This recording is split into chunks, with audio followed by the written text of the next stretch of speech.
So, Coach, coming off of the weekend, what was the schedule kind of like for the players this week? I know with the holiday finals kind of wrapping up, what was kind of things like this week after the game? Yeah, so we told everybody gave us their travel arrangements after the game Saturday, and so our guys were officially off. I'm sorry, it was Friday. Officially off from after the game on Friday, and everybody needs to be back in Bowling Green on Christmas Day. Okay, so you guys are showing back up, and then you guys are leaving for the tournament when, next Monday? Yes. Okay, just trying to get a sense of your schedule. You mentioned after Friday's game, despite the final results of Thursday and Friday, the final scores, you felt like you played your team's best hockey this year. Can you elaborate a little bit on why you felt that way? Well, we felt that way for a lot of reasons. When you look back at the game, you look at the number of guys you felt like played well, and we had a lot of guys that you could say, man, he played good, and he played good, and then as a team, we played good over long stretches. We created a bunch of opportunities as far as chances for. That's one of the things that we value and track, chances for and chances against, and we did a really good job in that category. We played really hard as far as finishing checks and creating turnovers and playing to our identity. We felt like we did that really well. Thursday we felt like we had real good discipline.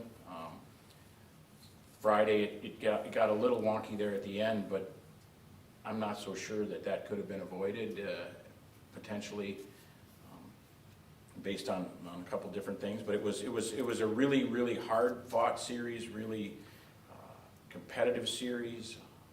Ohio State's a good team, and we feel like we're a good team when we play the way we played.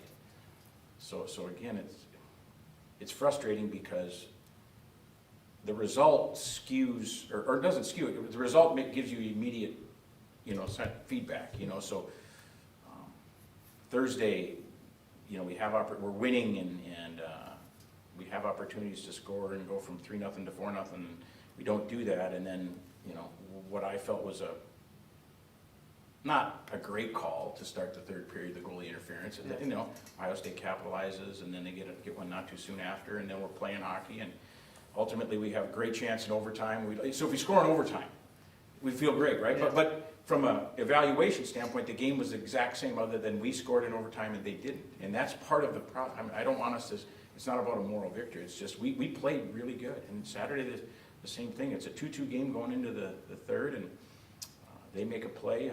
The goals they scored against us on Friday, backdoor goals. The goalie didn't, Stover didn't have a chance. Both goalies played well all weekend.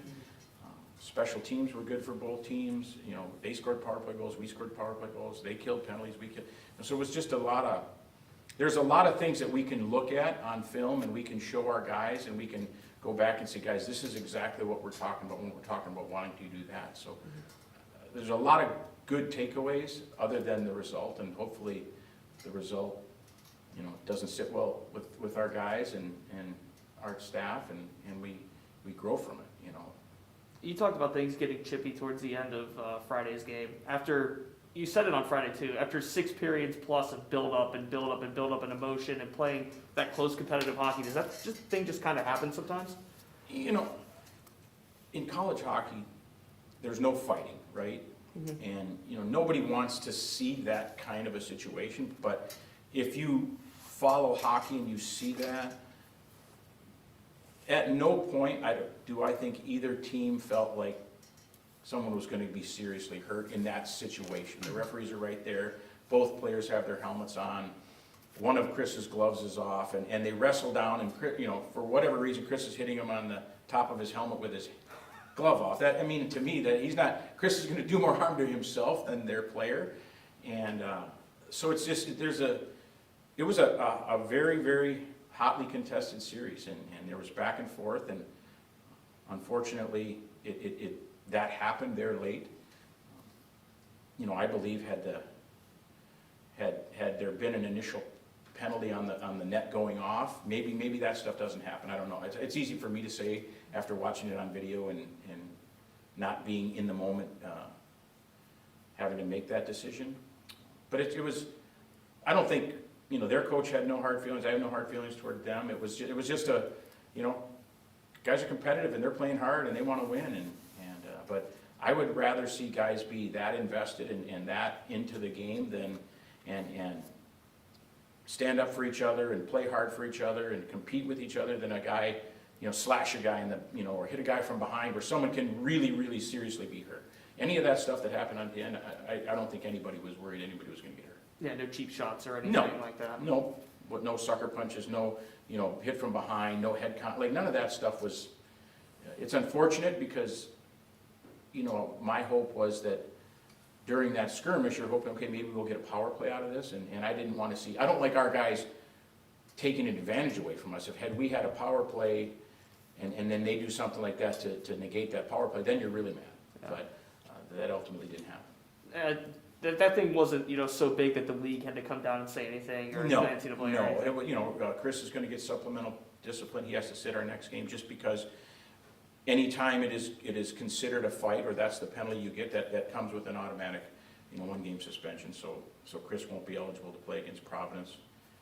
Everybody else is fine. Is that a team thing or is that a? That's a league. That's just an NCAA. Anytime Got you get that penalty, and that's how it reads on the score sheet, it's automatic. Got it. Kind of talking about, again, I keep going back to the series as a whole, but then specifically towards the end there with what happened. Have you ever seen anything like that with their goaltender dislodging the net on purpose to kind of get the attention? I mean, that was kind of a weird scenario in general. Yeah, no, I mean, some people brought up some different situations where they'd seen it happen. As the rule reads, anytime it is deemed that a goalie intentionally knocks the net off with under 2 minutes, it's a power play or a penalty shot. Your choice. And in our opinion, that probably happened on the initial play with 29 seconds left. Initially, the net got knocked off, and potentially if you call that there, then maybe the skirmish doesn't break out. But I've never seen anything like it. And now we have the opportunity to have video review, and that's an advantage. The issue with the initial net being knocked off is you can't review that play because it's a minor. You can only go back and review majors. So if there was a boarding penalty that they called a 2-minute boarding, but they potentially thought it was a 5-minute boarding, they can review that. You can't review the net being knocked off because it's a minor. So yeah, all of that stuff, and then the clock doesn't start, and then so their goalie's doing whatever he can to hey, the clock's not running, and their bench was hitting their sticks on the boards and trying to get the referee's attention, and then how long it took to sort things out, and then you've got guys just milling around that are, whether they're starting something or trying to start something or trying to be a part of starting something. I'm certain that everybody that was at the game won't forget, and they spent the rest of that night and the rest of the weekend talking about, I was at the hockey game and you should have seen what happened at the end. And, Yeah. But again, I don't think anybody was in any serious danger of getting hurt. It wasn't like it was a brawl. If someone says it was a brawl, they're being a little dramatic. I know, Zach, you mentioned on Friday he was a little bit banged up, still dealing with illness. How's he been? As far as we know, he's been good. He felt better every day. His initial appointment was Monday, and then as the week went on, and because it was a short week, we were going to go with Christian, and Zach just felt better and better as the week went on. So hopefully he'll get a chance to rest. It's an injury that unfortunately comes with the position. Goaltenders put their bodies through a lot, and it's a difficult thing, and so hopefully some time off here. And Zach's parents he's from Newfoundland, but they live in Florida now, so he's going to get a chance to go down in the sun, and maybe the warm weather will help speed up the recovery and all that kind of stuff. So, but yeah, he was getting better every day.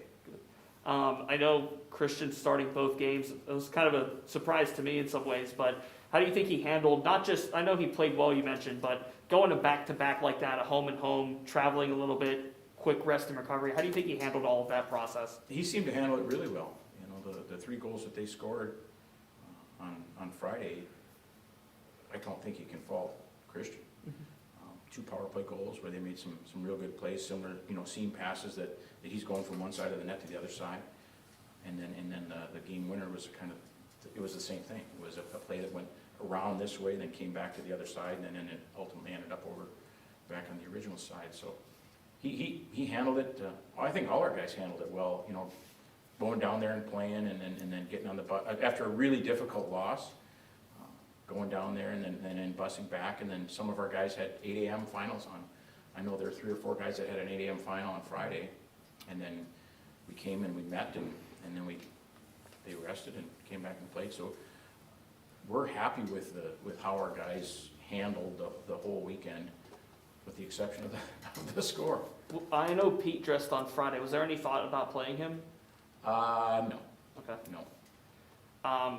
Big tournament obviously coming up after Christmas here. A couple of really good opponents too. Providence, Wisconsin. I think, what was the other one? Yale? Yep. Yeah, please correct me if I'm wrong. But just, preparing a team going to a tournament like that, you now get a week off, you get a week to rest, where's the team kind of at with everything right now going up to that tournament?